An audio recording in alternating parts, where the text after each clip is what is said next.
Video 4. Enseñanza del Señor sobre el Espíritu Santo.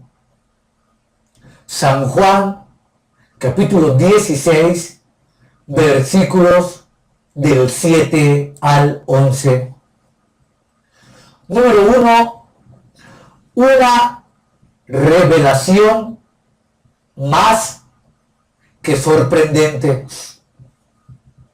El Señor pronuncia las palabras de Juan capítulo 16 versículo 7 inmediatamente después de anunciar que su partida está muy cercana. Esta noticia había dejado a los discípulos profundamente preocupados y consternados. Consideraban como una gran pérdida la partida del Maestro.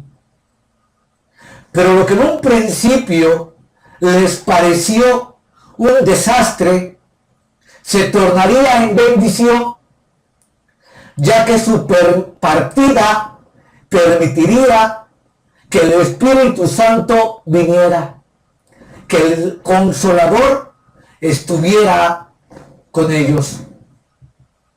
Para sorpresa de sus oyentes, les dice que es conveniente que Él se vaya. Y Juan 16, 7 dicta: os conviene que yo me vaya, porque si no me fuese, el Consolador no vendría a vosotros. Mas si me fuere, os lo enviaré. No sabemos con certeza cuáles fueron las razones de esa conveniencia, pero probablemente algunas de ellas sean: número 1, la partida del Hijo es por el camino de la cruz. El Espíritu Santo vendría para aplicar los méritos redentores de la cruz a la vida de los creyentes. Pero no hubiera habido tal aplicación si Cristo no hubiera ido nunca a la cruz. El Espíritu Santo no podía ver hasta que Jesucristo hubiera depositado en el trono celestial el testimonio de su triunfo en el Calvario. Y solamente hasta que el Cordero Redentor depositó su testimonio en el triunfo del Calvario, el Espíritu Santo pudo venir. Número 2. El don del Espíritu Santo es una recompensa por la obra de Cristo. Ninguna persona del Dios Trino actúa independientemente, sino siempre en plena armonía y unidad con las otras personas de la Santa Trinidad. En Juan 7:39 había expresado que el Espíritu no había sido dado entonces porque Jesús no había sido aún glorificado. Esto corrobora la importancia suprema de la cruz. La salvación, con todas las bendiciones que ello implica, puede basarse solamente en la obra expiatoria de Cristo. El retiro de la presencia física limitada de Cristo necesariamente preparó el camino para el reconocimiento de una presencia universal en los corazones de todos aquellos que se iban a arrepentir, que iban a tomar la fe que salva e iban a ser verdaderos y genuinos creyentes. Fue necesario que el Hijo dejara la escena como una autoridad externa para que pudiera aparecer él mismo como un principio interior de vida. Y esto en todas partes y a través de todos los siglos. Número 2. La tarea del Espíritu Santo en el mundo. Estas palabras de Cristo imparten información vital porque aseguran que el Espíritu Santo emprendería una tarea triple en los no salvos. El Espíritu Santo está enseñando a los no salvos y les está enseñando lo esencial. La primera tarea del Espíritu Santo es resucitar a los no salvos, porque están muertos en delitos y pecados. Literalmente muertos.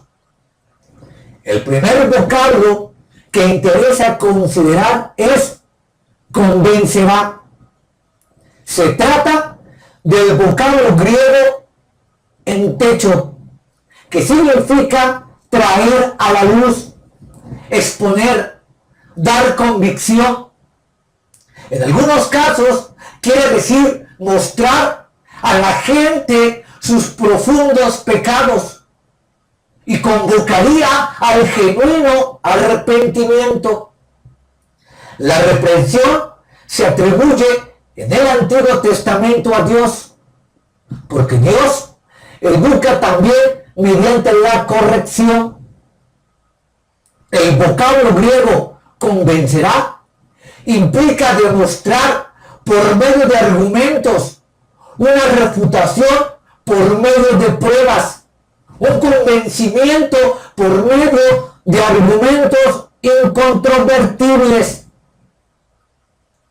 En las cortes de justicia de Grecia significaba convencer de culpabilidad, pero el objetivo primero no era la reprensión del culpable, sino dar una demostración del hecho que había cometido para hacerlo consciente de su culpa.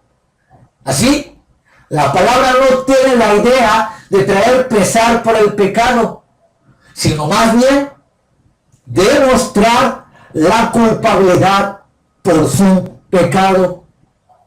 Esta tarea de convencer había sido la tarea del Señor, pero sería fundamentalmente la del Espíritu Santo. Esta es la obra más necesaria para nuestro mundo complaciente de hoy. El Paracleto del cual se habla aquí no se refiere al abogado del hombre ante Dios, sino como el abogado de Cristo ante el mundo. Esta distinción es fundamental. Significa tomar a su cargo la causa de Cristo ante el mundo. Es la obra del Espíritu Santo crear algo en la conciencia de la persona no regenerada. Se trata de crear convicción con respecto a tres grandes hechos espirituales. Número 1, pecado. 2, justicia. Y 3, juicio. Los tres asuntos pertenecen al reino de la conciencia y tienen que ver con la actitud del hombre hacia Dios y hacia los derechos de Dios. Los analizaremos exegéticamente estudiando el texto bíblico detalladamente. 3. Convence de pecado. No se trata tanto de pecados en general, sino que la intención va más profunda, va a la incredulidad como raíz del pecado. Despertará la conciencia de culpa que conduce al arrepentimiento. Pondrá públicamente de manifiesto la culpa del mundo y lo invitará al arrepentimiento. Hay que notar que el pasaje se refiere a un testimonio al mundo. Convencerá al mundo. La incredulidad del mundo es una demostración de su pecado. Si la convicción dada por el Paracletos, los hombres tienen un cierto orgullo de superioridad intelectual cuando rehúsan confiar en Jesucristo. El Espíritu Santo convence o redarguye a los hombres porque no creen en Cristo. Sentirán que la esencia de su pecado, el gran pecado que abarca a todos los demás, es este: no haber recibido a Cristo como Señor y Salvador, sino haberle rechazado. El amor más grande se mostró en la cruz, y en esa cruz se derramó la sangre más preciosa, que es el único baluarte que nos puede dar salvación, perdón y vida eterna. Y si el hombre rechaza la sangre del Cordero Pascual, está irremediablemente perdido y eternamente condenado. El pecado básico es el pecado que pone al ego, al yo, como centro de las cosas y consecuentemente rehúsa creer. Todo pecado es esencialmente la incredulidad. La maldad consiste en rehusar confiar en Cristo, y la represión del Señor se funda en esa actitud de incredulidad. Porque dice: por cuanto no creen en mí. El Espíritu Santo no recuerda al incrédulo todos sus pecados, sino aquí se refiere a un nuevo pecado que abarca todos los demás y que le condena. El pecado cardenal del mundo es su rechazo frontal, brutal y deliberado a no confiar en Cristo. El Espíritu Santo da testimonio al mundo de que el Cristo rechazado, condenado y crucificado por el mundo ha sido vindicado y exaltado por Dios. Su rechazamiento, condenación y ejecución manifiestan el rechazo del mundo a creer en Él. Esta incredulidad es aquí considerada como un grave pecado. Por tanto, es función del Espíritu Santo convencer al incrédulo de la pecaminosidad de no confiar en Cristo. Número 4. El Espíritu Santo convence de justicia. Este punto es más difícil. Otra vez recordemos que se trata de convencer de justicia al mundo. Número 1. El sentido del pasaje. Este pasaje solo puede entenderse de la justicia personal de Cristo. La Biblia enseña que el hombre se ha alejado de los caminos de justicia, pero este no es el punto que el Señor trata aquí. El sentido es que el mundo vería la prueba de la justicia personal del Señor y la verán en la exaltación de Cristo. La expresión convencerá de justicia debe explicarse a la luz de lo que sigue. Porque voy al Padre y no me veréis más. El mundo, por boca de los judíos, dijo: nosotros tenemos una ley y según nuestra ley debe morir. Juan 19:7. El mundo, en nombre de una justicia inicua, le iba a dar muerte porque proclamaba que, en su opinión, él era injusto y hasta transgresor y blasfemo. Esto es lo que ha sido contradicho por el veredicto final y soberano de Dios.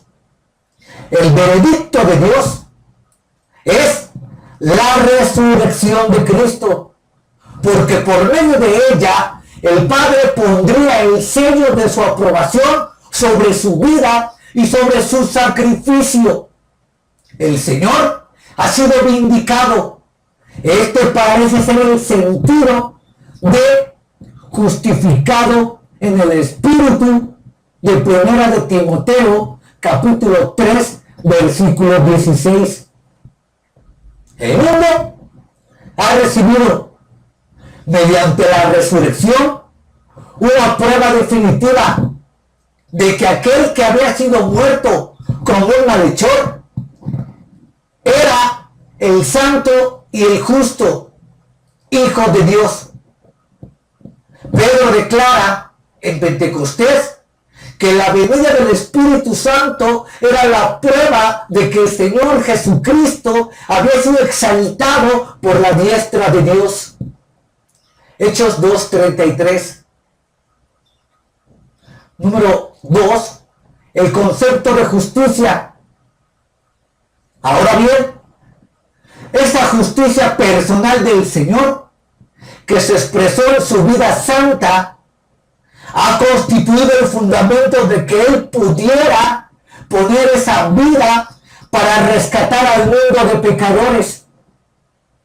El pensamiento pasa, pues, de su justicia personal a la justicia atribuida o imputada al creyente, porque Él fue nuestro sustituto para que fuésemos hechos justicia de Dios en Él. ¿Cómo ha sido posible eso? Ha sido posible porque en la cruz ha habido un cambio de roles. La cruz es un lugar de transferencia. Pablo lo expresa claramente en 2 de Corintios 5:21. Al que no conoció pecado, por nosotros lo hizo pecado, para que nosotros fuésemos hechos justicia de Dios en Él. El Señor vino a ocupar el lugar del culpable, para que el culpable fuese declarado justo. A Él le fue transferido nuestro pecado para que nosotros viniésemos a hacer justicia de Dios en Él. En palabras de un reformador, dice: tú eres mi justicia, yo soy tu pecado. Has tomado lo que no era tuyo y me has dado lo que no era mío. Fin de la cita. El apóstol Pedro también enseña, como todo el Nuevo Testamento, que la muerte de Cristo, los roles se han invertido, porque subraya que aquella muerte ocurrió en sustitución del culpable. Cristo padeció una vez por los pecados, el justo por los injustos, para llevarnos a Dios. Primera de Pedro 3:18. 3. La justicia del Evangelio. Tomando como base el pensamiento del Señor aquí y la enseñanza del Nuevo Testamento sobre la justicia del Evangelio, podemos decir: número 1, el mundo por sí mismo está muy lejos de admitir su pecado. El mundo procura ocultarlo, disimularlo, transformarlo, inclusive a veces deliberadamente lo hace más grande. Pero todo el testimonio de la Escritura obliga al creyente y al predicador a subrayar que la santidad de Dios debe ser respetada. Si ha de haber algún camino de acercamiento a Dios, Número 2. La expresión de Juan 16:10 de que el Espíritu Santo convencerá de justicia por cuanto voy al Padre, lleva a la reflexión de que toda forma de justicia para nuestro mundo de pecadores está relacionada con Cristo. La idea es que el mundo vería en la exaltación de Cristo la prueba de la justicia personal del Señor. Antes el mundo había rehusado reconocer su justicia, pero ahora, ante el veredicto de Dios, Cristo glorificado es un testimonio al mundo de lo que realmente es la justicia de Dios. La vida de Cristo, la perfección de su carácter, ha sido aprobada y su sacrificio ha sido aceptado. El Padre ha declarado así la gloria única de su Hijo. Su retorno al Padre es la demostración de su justicia personal y al mismo tiempo es la vindicación de la justicia de Dios. La justicia de Dios, del griego dikaiosuné, es un acto judicial, pero es al mismo tiempo un acto de gracia. Es el único acto de salvación de Cristo. Número 3. ¿De dónde proviene la única justicia que el mundo puede tener ante Dios? Proviene del acto judicial de Dios. Este acto cambia nuestra condición ante Él. Es tarea del Espíritu de Dios convencer al pecador de que la justicia para él está disponible únicamente en aquel ser que ha pasado de la cruz a la presencia del Padre, que es quien una vez vino desde el Padre y que ahora ya no está a nuestra vista. Para que un pecador reciba la justicia de Cristo, tiene que renunciar a su propia justicia. Esto es lo que el apóstol Pablo hizo, porque declaró que quería ser visto en Cristo, no teniendo mi propia justicia, sino la que proviene de Dios por la fe. Filipenses 3:9. Número 4. Todo lo que un pecador culpable necesita ahora es la justicia de Dios en Cristo.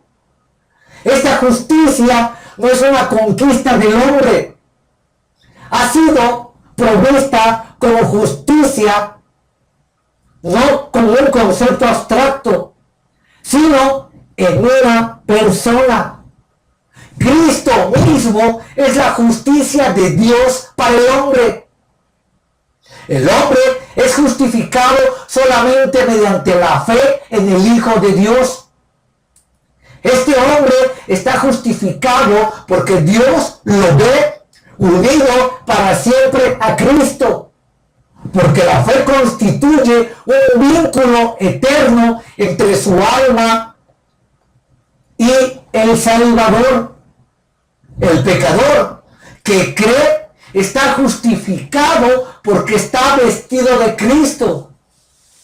Está cubierto eternamente por la justicia de Cristo. Y aquí habría que recalcar el hecho que se habla de una persona, no de un sentido abstracto. Tampoco se habla de la religión católica romana, que según ella, como representante de Dios en la tierra, puede asumir el papel de Cristo. Tampoco se habla de ninguna iglesia cristiana, reformada, protestante, carismática, pentecostal, testigos de Jehová o cualquier estructura religiosa, cualquiera que sea.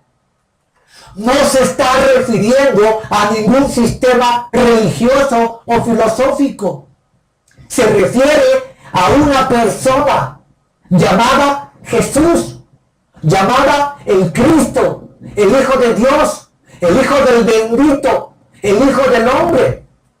Se refiere concretamente al ser que alguna vez caminó por los mares de Galilea y predicó en todo Jerusalén. Es decir, una persona que estuvo físicamente viva. Para no confundirnos en situaciones que nos puedan desviar la mirada, el corazón y el espíritu humano hacia la persona de Cristo. Número 4. Todo está centrado en Cristo, porque Él mismo es ahora la justicia del que confía en Él. La vida, la muerte y la resurrección del Señor han colocado el concepto de justicia bajo una nueva perspectiva. En esa vida y en esos hechos redentores han quedado evidencias la majestad de la ley, la santidad inmaculada de Cristo y la realidad de una comunión estrecha con Dios. El Señor anuncia en Juan 16:10 que su ministerio terrenal terminaría mediante su retorno al Padre. La recepción que el Padre haría mediante su retorno sería una demostración de la aprobación plena de su Hijo y de que su obra de redención estaba plenamente cumplida. El Hijo había recibido una tarea para hacer y, habiéndola cumplido, el Hijo retornaría no solamente al cielo, sino al Padre, como prueba del cumplimiento absoluto de su misión, sin fracaso alguno, cumplida perfectamente. Por tanto, la idea de la frase "por cuanto vuela el Padre" es la nación de un trabajo terminado. El Señor añade: "y no me veréis más". Una vez que Él fuera quitado de la vida humana, pasaría a una nueva esfera. Está implícito que sería quitado de la vista de los discípulos mediante un juicio inicuo, injusto en extremo. El Espíritu Santo, partiendo de la base del retorno de Cristo al Padre, mostraría a los hombres la locura del rechazo de Cristo y revelaría la verdadera naturaleza de la justicia ahora, después de la cruz. El Espíritu Santo tiene ahora como tarea dirigir la mirada de los hombres del mundo hacia Cristo. El Espíritu muestra al hombre que la vida espiritual está ahora condicionada a la comunión del alma con aquel que ha levantado a los que creen en Él a la vida celestial. La frase "y no me veréis más" está vinculada pues a un cambio en el modo de existencia del Señor. Salvo los periodos de apariciones posteriores a la resurrección, los discípulos no volvieron a verle como antes. Pero en cuanto a lo supremamente importante, es decir, en cuanto a la necesidad espiritual del hombre pecador, el Espíritu Santo es aquel que ahora examina y convence al mundo en cuanto a sus teorías equivocadas sobre la justicia. En Cristo Jesús está la única clase de justicia de Él. El hombre pecador puede obtener la justicia, la única que Dios reconoce. El mismo espíritu que revela que hay ahora un único gran pecado es la incredulidad. Es lo que revela que hay ahora un nuevo y un único camino de justicia, que es Cristo mismo. Número 5. Convence de juicio. El texto de Juan 16:11 dice: y de juicio, por cuanto el príncipe de este mundo ha sido ya juzgado.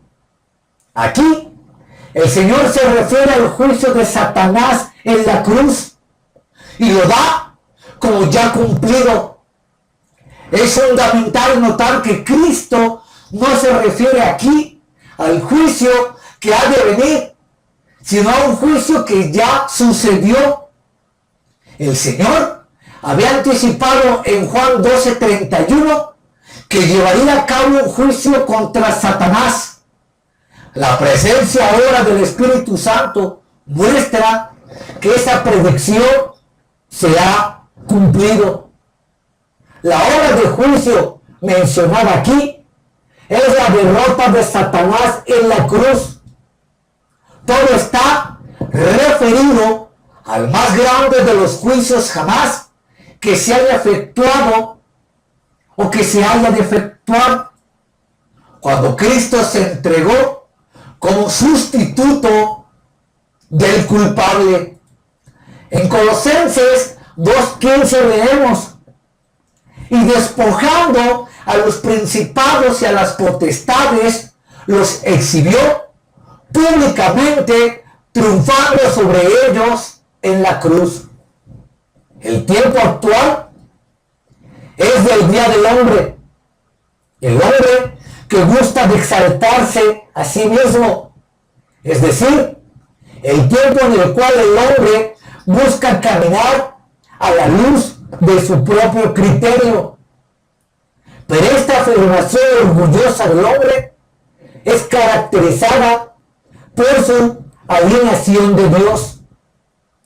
El mundo entero está bajo el maligno. Esto también se puede expresar así: todo el mundo yace en el malvado.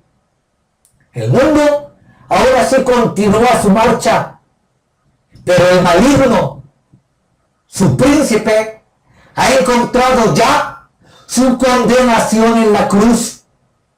Satanás ya ha sido condenado y permanece condenado. El que desde el comienzo es el engañador ha sido ya juzgado. Dado este hecho, el mundo sería convencido por el Espíritu Santo con respecto al juicio, mostrando al mismo tiempo la falsedad del propio criterio del mundo y la justicia del juicio de Dios. Una función esencial del Espíritu Santo es hacer que el mundo sea consciente de la realidad del juicio de Dios y de su carácter justo. Cristo puede ahora proclamar a los cautivos libertad. Así, hemos visto que estos tres aspectos de la obra del Espíritu Santo a que se refiere este pasaje se interpretan cristológicamente, es decir, que el pecado, la justicia y el juicio son todos entendidos por la manera en que ellos se relacionan con Cristo. Número 6. La obra de convicción del Espíritu. Este pasaje provee información vital para todo esfuerzo misionero. Hay una triple convicción que constituye el método divino para destruir el velo que Satanás ha puesto sobre la mente de cada persona inconversa. Pablo ha dicho en 2 Corintios 4:3-4 lo siguiente: el Dios de este siglo según el entendimiento de los incrédulos. Tan pronto este velo es quitado de la mente, el incrédulo obtiene algo muy importante. Número 1, una visión del pecado de rechazar a Cristo. Número 2, una visión de justicia derivada de ver a Cristo glorificado. Número 3, una visión de que el juicio de la cruz ha sido justo. Este ministerio que realiza el Espíritu trata de las buenas nuevas que el Evangelio proclama, que toda justicia ha sido cumplida, porque todo pecado ha recibido justo castigo, que toda deuda está cancelada, que todo está consumado. La obra de convicción que realiza el Espíritu Santo no es la única que cumple en la persona inconversa, porque al mismo tiempo el Espíritu muestra a Cristo en su gracia que rescata. La operación más profunda la realiza cuando mueve al hombre a creer la verdad del Evangelio y a recibir a Cristo como Señor y Salvador. Cuando se predica el Evangelio, el mensaje tiene que explicar algo sobre la extrema gravedad del pecado y tiene que llevar al pensamiento de los oyentes hacia Cristo y su cruz. El mensaje tiene que subrayar la santidad de Dios en la cruz y tiene que exaltar el gran amor de Dios en la cruz. Este pasaje establece la posición del mundo ante Dios. Él envió al Espíritu Santo y su presencia en la tierra constituye una prueba de que el mundo permanece acusado en la corte celestial por el pecado gravísimo de rechazar a Cristo. Este es el gran pecado que incluye a todos los demás. El Espíritu convence en el sentido de demostrar al mundo la culpabilidad por su pecado y de incredulidad. Se trata de crear convicción sobre tres hechos espirituales: pecado, justicia y juicio. Hechos estos que tienen que ver con la actitud del hombre hacia Dios. El Espíritu Santo pone de manifiesto la culpa del hombre con el propósito de invitarlo y llamarlo al arrepentimiento. La insistencia de la Biblia sobre el pecado tiene más sentido, porque si el hombre no tiene claro su estado en el pecado, nunca tendrá claro qué significa su posición en Cristo. La predicación del Evangelio tiene que tener en cuenta estos puntos doctrinales que son de la mayor importancia. La predicación tiene que subrayar la gravedad extrema del pecado, pero al mismo tiempo tiene que destacar que ningún pecado ha quedado pendiente, porque ninguna condenación hay para los que están en Cristo Jesús, según Romanos 8:1. La exaltación de Cristo a la diestra del Padre ha sido una vindicación en dos sentidos. Número 1, una vindicación del carácter divino y justo de su Hijo, según se manifestó en la tierra en los días de su humillación. Número 2, una vindicación del justo juicio de Dios contra el pecado en la cruz, en la persona de Cristo.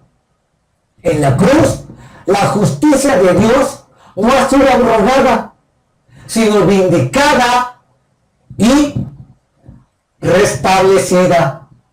La presencia del Espíritu Santo desde Pentecostés muestra que todo ha sido cumplido y que en tanto el mundo permanece en su estado de condenación por rechazar a Cristo, la justicia de Dios ha sido confirmada al levantar a su Hijo por el poder de la resurrección. Y no me cansaré de repetir este hecho glorioso. La justicia de Dios ha sido confirmada al levantar a su Hijo por el poder de la resurrección.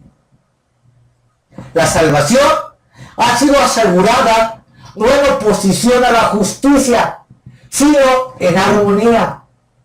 Ahora, debido a la cruz, la gracia reina por medio de la justicia. Mediante la muerte de cruz, Cristo ha destruido al que tenía el poder de la muerte. Una sentencia divina ha caído sobre Lucifer, sobre Satanás. La prueba de esta sentencia es la presencia del Espíritu Santo en la escena oscura de nuestro mundo. La destrucción del griego catalaje de Satanás significa que le ha sido quitado poder, pero no significa aniquilación. Satanás todavía mantiene sobre el mundo un control temporario, pero muy extendido. La presencia del Espíritu Santo es una confirmación de que la obra del Calvario ha sido aceptada por Dios como un sacrificio por el pecado. Consecuentemente, Cristo ha sido exaltado y glorificado. El maligno, el príncipe de este mundo, ha encontrado su condenación en la cruz. Después de la cruz, queda claro que el pecado tiene ahora un nuevo significado. El pecado es el rechazo del Salvador. Cristo reclama su derecho como Salvador. La justicia tiene un nuevo significado. La justicia no es una conquista del hombre, sino la provisión de Dios. Y Cristo reclama su derecho de justificar al que viene a Él por la fe.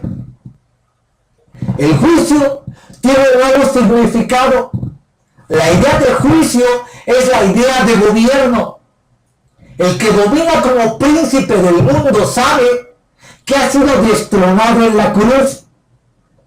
Cristo reclama su derecho sobre su poder y sobre su derecho exclusivo a dar libertad a los cautivos. Su triunfo es completo porque ha arrancado el centro y al enemigo de Dios y del hombre. Reitero, el triunfo de Cristo en la cruz es completo porque ha arrancado el cetro al enemigo de Dios y del hombre. El Espíritu Santo quiere ocuparse de iluminar al hombre para que comprenda, número uno, que el pecado ha sido juzgado en la cruz, pero el pecado que hoy condena consiste en rechazar a Cristo. Número dos, que hay una justicia de Dios disponible en Cristo, el Señor y Salvador. Tres, que el juicio de Dios ya ha caído sobre los que son de Cristo, pero que sigue pendiente para aquel que aún no ha venido a Él por la fe. Así, es tarea del Espíritu Santo convencer al hombre que la justicia para el que se encuentra en aquel que padeció en la cruz. El Espíritu Santo es el que desarrolla la grandeza del drama de la cruz. Ante esta obra del Espíritu de Dios, ¿cuál debería ser la respuesta del hombre?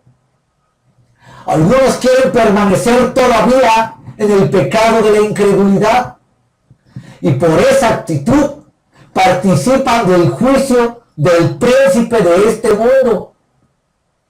Otros se ponen del lado de la justicia que es Cristo, se refugian en Él por medio de la fe y quedan excluidos del juicio pronunciado contra Lucifer o Satanás. La tarea de convencer al pecador sobre estas verdades le corresponde al Espíritu Santo, pero la tarea de anunciarlas le corresponde a cada creyente.